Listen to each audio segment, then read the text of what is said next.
జగన్నాథ్ పూరి ఆలయం అనగానే ఎన్నో అంతుచిక్కని రహస్యాలు మనకు గుర్తొస్తాయి.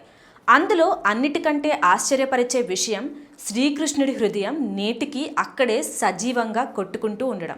ద్వాపర యుగంలో కృష్ణుడు తన అవతారాన్ని చాలించాలి అని అనుకున్నప్పుడు వేటగాడి బాణం తగిలి ఆయన శరీరాన్ని విడిచిపెట్టారు. పాండవులు కృష్ణుడి దేహానికి అంత్యక్రియలు నిర్వహించినప్పుడు ఆశ్చర్యకరంగా శరీరం మొత్తం కాలిపోయినా ఒక గుండె భాగం మాత్రం అగ్నికి ఆహుతి కాలేదు. ఆ పవిత్రమైన గుండె కనకనలాడే నిప్పు కణికలా అలాగే కొట్టుకుంటూ ఉండడంతో పాండవులు దానిని ఒక చెక్కపెట్టెలో ఉంచి సముద్రంలో వదిలేశారు. ఆ పవిత్ర వస్తువునే మనం బ్రహ్మ పదార్థం అని పిలుస్తాము.